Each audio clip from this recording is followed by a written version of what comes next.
भारत की राजनीति में आपने एक जुमला सुना होगा आमतौर पे, मंडल बनाम कमंडल। मंडल कमंडल की राजनीति, मंडल कमंडल का संघर्ष। क्या इसे कभी समझने का प्रयास किया? आप में से बहुत लोग तो समझते होंगे, कुछ लोगों को ठीक से ये समझ में नहीं आता होगा। 1990 में वीपी सिंह जी की सरकार ने मंडल आयोग की रिपोर्ट स्वीकार करने की घोषणा संसद के अंदर की। असल में जब देश का संविधान 26 जनवरी 1950 को लागू हुआ तो अनुसूचित जाति और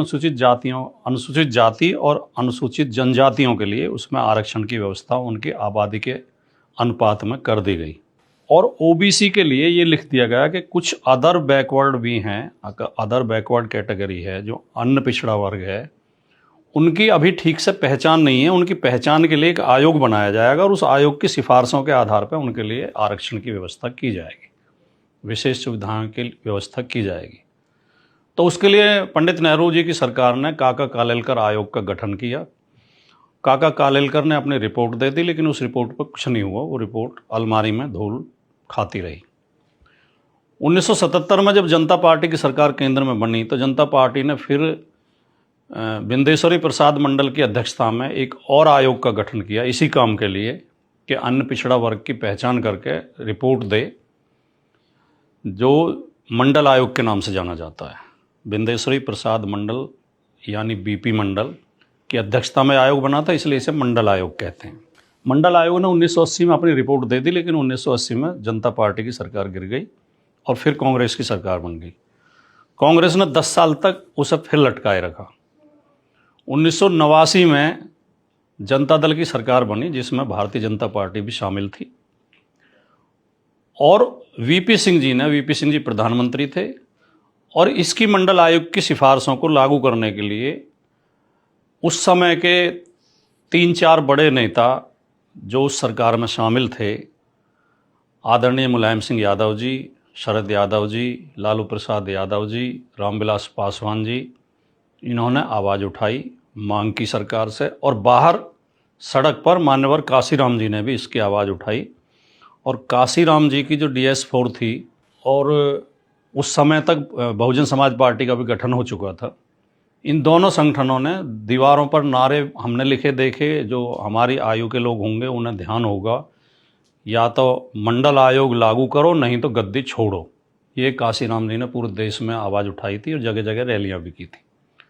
तो इन सब आवाज़ों के कारण, और वीपी सिंह जी स्वयं एक न्यायप्रिय व्यक्ति थे, एक संत प्रवृत्ति के व्यक्ति थे। मैं वीपी सिंह जी के व्यक्तिगत तौर पर बहुत संपर्क में रहा, उनके साथ रहा, उनके साथ कई बार गाड़ी में यात्रा करने का अवसर मिला, उनके साथ आंदोलनों में शामिल रहे।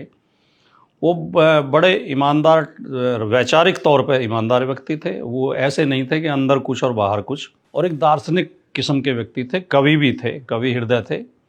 तो वीपी सिंह जी भी न्यायप्रिय थे और इन लोगों ने आवाज़ भी उठाई थी। इन दोनों कारणों से वीपी सिंह जी ने 1990 में मंडल आयोग की सिफारिशें लागू करने की घोषणा की। इस मंडल आयोग के विरोध में ही भारतीय जनता पार्टी अयोध्या के राम मंदिर को लेकर आई। उससे पहले राम मंदिर का कोई बड़ा आंदोलन या बड़ी आवाज़ या बड़े कोई प्रदर्शन वगैरह नहीं थे। ये हमें गंभीरता से समझने की ज़रूरत है, ख़ास तौर से पिछड़े वर्गों को ये बात समझने की ज़रूरत है। भारतीय जनता पार्टी का जो नेतृत्व था, जो उसके प्रमुख नेता थे, वो पिछड़ी जातियों को अधिकार नहीं देना चाहते थे, और उस समय की कांग्रेस भी देना नहीं चाहती थी। इसे कहने में हमें कोई संकोच नहीं है।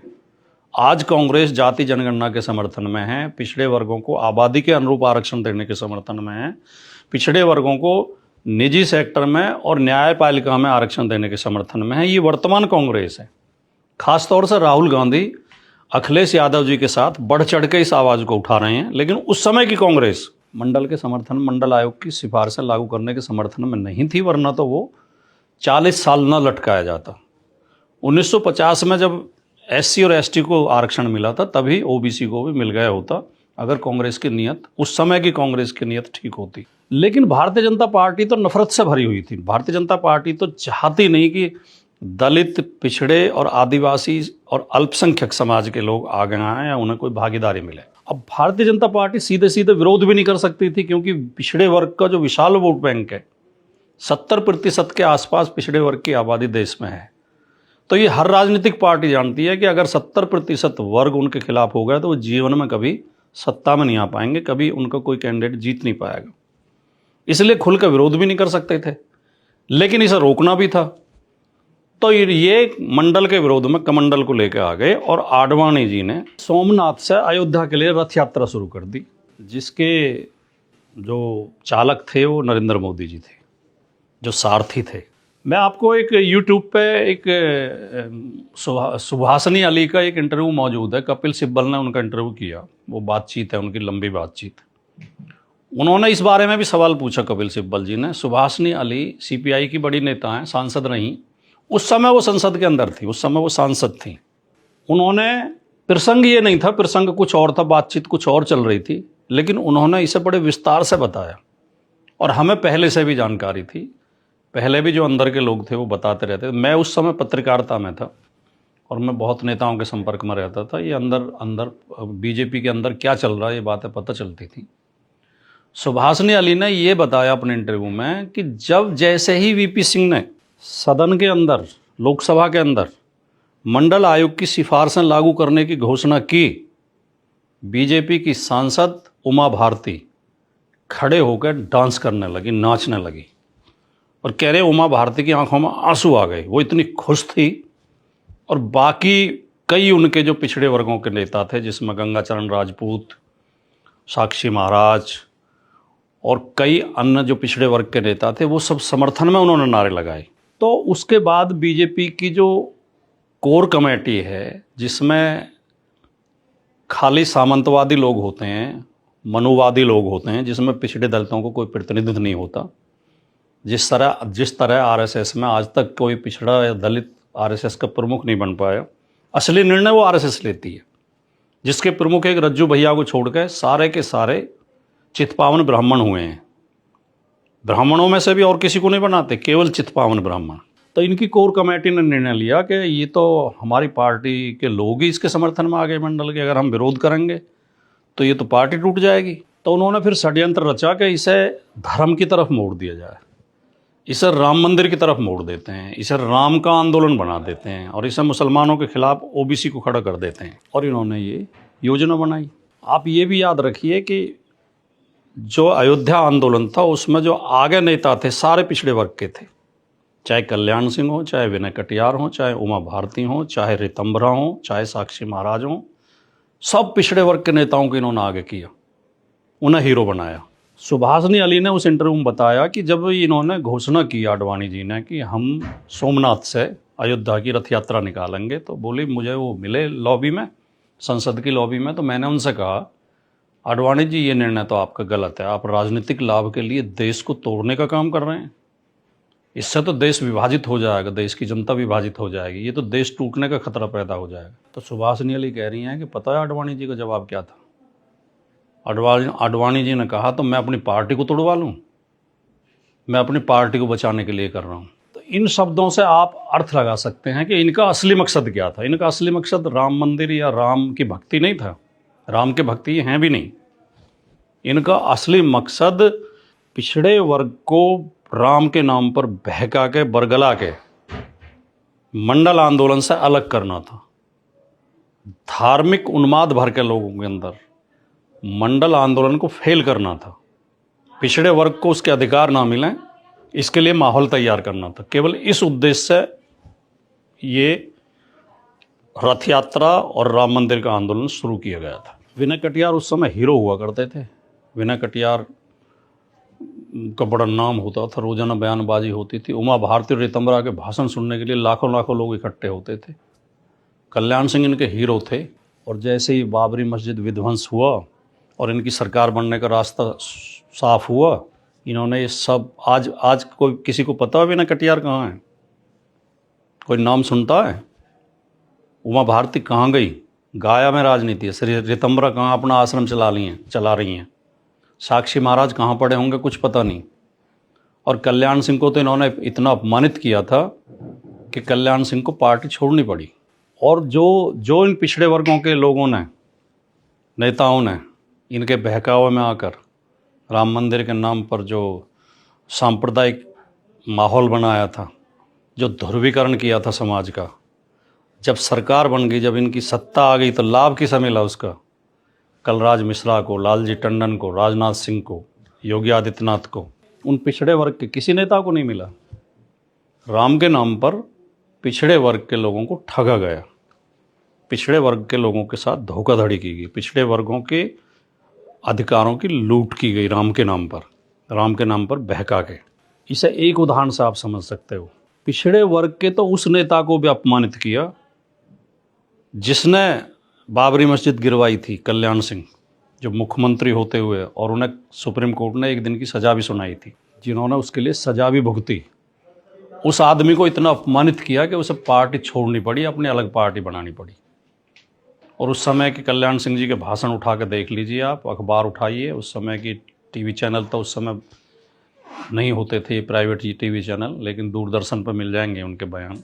वो कितना उग्र बोलते थे बीजेपी के खिलाफ, और कितना भेदभाव का आरोप लगाते थे, और कहते थे मैंने संकल्प लिया है कि मैं इस बीजेपी को ख़त्म कर दूंगा। उमा भारती को अपमानित करके मुख्यमंत्री पद से हटाया गया था। तो पिछड़े वर्ग के थे, तो जो आ गए थे वो भी अपमानित किए गए। और अगर कोई इनके वर्ग का है तो आप सोचिए, नृपेंद्र मिश्रा, जिस समय 90 में कार सेवकों के ऊपर पुलिस ने गोली चलाई थी, क्योंकि सुप्रीम कोर्ट का आदेश था कि मस्जिद को कोई नुकसान न पहुंचने दिया जाए। उत्तर प्रदेश के मुख्यमंत्री श्री मुलायम सिंह यादव जी थे। मुलायम सिंह यादव जी ने अपने प्रशासन को ये निर्देश दिया था कि सुप्रीम कोर्ट के आदेश का पालन किया जाए और नुकसान पहुंचाने से रोका जाए, चाहे बल प्रयोग करना पड़े। नृपेंद्र मिश्रा उस समय मुख्यमंत्री श्री मुलायम सिंह यादव जी के प्रधान सचिव होते थे, चीफ सेक्रेटरी होते थे। ये सबको पता है, मीडिया में रिपोर्टें आई थी, और नृपेंद्र मिश्रा ने खुद भी एक इंटरव्यू में बोला है, वो वीडियो मौजूद है यूट्यूब पे, आप सर्च करके सुन सकते हैं, कि जब कार सेवक वहाँ अयोध्या पहुँच रहे थे और वहाँ तनाव की स्थिति हो रही थी, तो नृपेंद्र मिश्रा कंट्रोल रूम संभाल रहे थे, और उन्होंने ही जब वहाँ से रिपोर्ट मिली, लगातार वहाँ रिपोर्ट ले रहे थे, लोग बता रहे थे ऐसे आ गए हैं, इतने आ गए हैं, इतने आगे बढ़ गए हैं, वहाँ तक पहुँच गए हैं। और जब उसके ढांचे के ऊपर, मस्जिद के ऊपर कुछ लोग चढ़ गए, 1-2 लोग, और एसएसपी डीएम ने कहा कि जी हमें निर्देश दीजिए, अब हम क्या करें, तो नृपेंद्र मिश्रा ने ही गोली चलाने का आदेश दिया था कि आप गोली चलाइए, लेकिन बाबरी मस्जिद को कोई नुकसान नहीं पहुँचना चाहिए। ये नृपेंद्र मिश्रा खुद अपने इंटरव्यू में कह चुके हैं कि गोली चलाने का आदेश मैंने दिया था, वो मुलायम सिंह यादव जी ने नहीं दिया था। मुलायम सिंह यादव जी ने तो खाली ये कहा था कि सुप्रीम कोर्ट के आदेश का पालन किया जाए। तो वो नृपेंद्र मिश्रा क्योंकि ओबीसी से नहीं आते, क्योंकि एससी नहीं है, क्योंकि वो मिश्राजी हैं, तो उन्हें तो बीजेपी ने राम मंदिर निर्माण समिति का अध्यक्ष बना दिया। और कल्याण सिंह जो मस्जिद गिरवाने में जिनकी महत्वपूर्ण भूमिका थी 1992 में, 6 दिसंबर 1992 को, उन्हें अपमानित करके पार्टी से निकाला। ये अंतर बीजेपी और आरएसएस पिछड़े वर्गों में और मनुवादियों में करती है। तो इसलिए मैं कह रहा हूँ कि भारतीय जनता पार्टी ने राम के नाम पर ओबीसी के साथ ठगी की, ओबीसी के अधिकारों का हनन किया, ओबीसी के को गुमराह किया। और मैं एक बात और बता दूं, ये बहुत कम लोगों को पता होगा, 23 दिसंबर 1949 को बाबरी मस्जिद के अंदर जबरन ला के रामलला की मूर्ति रखी गई थी। ये मुकदमा आज भी थाने में उसका रिकॉर्ड है, और उस समय होता था अयोध्या थाना, आजकल वहाँ राम जन्मभूमि नाम से थाना, नया थाना बना है, जो 90 के बाद बना था। उस समय थाने के एसओ, अयोध्या थाने के एसओ थे राम सिंह दुबे, जिन्होंने एफआईआर लिखी थी कि महंत दिग्विजय नाथ, हनुमान प्रसाद पोद्दार, और 2 नाम और हैं, वो मुझे अभी मैं भूल रहा हूँ, वो मिल जाएंगे नेट पे, सर्च करेंगे तो। ये 4 लोग आए और यहाँ जबरन मूर्ति रख गए। और उस समय फैजाबाद के डीएम थे के नैयर, और के नैयर की सारे षड्यंत्र में मिली भगत थी। के नैयर के कहने पर ही उन्होंने मूर्ति रखी थी। के नैयर ने इनसे कहा था कि कोई ऐसा विवाद पैदा करो कि मैं इसमें ताला लगवा दूंगा।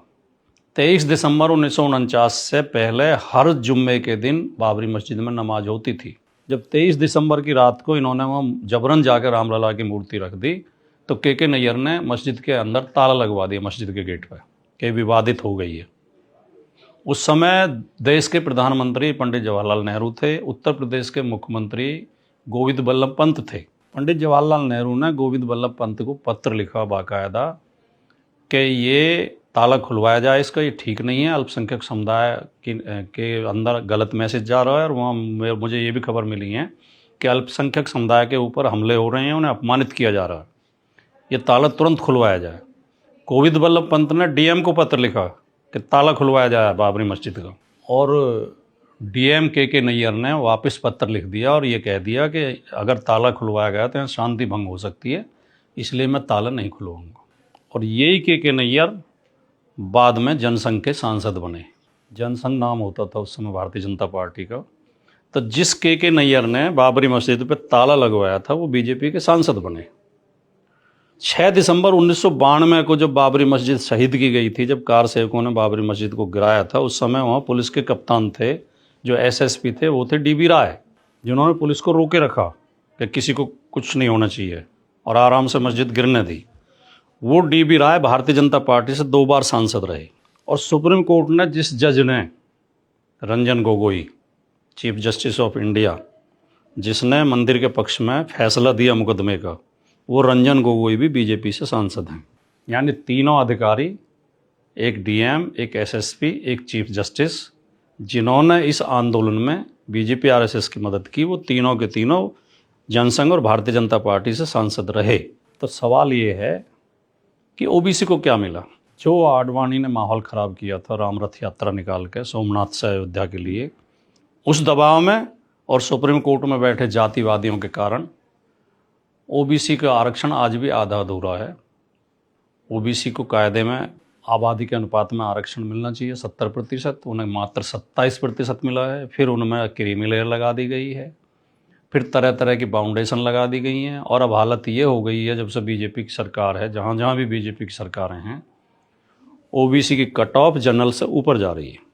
यानी ओबीसी को विशेष अवसर देके आगे नहीं बढ़ाया जा रहा, ओबीसी को आगे बढ़ने से रोका जा रहा है।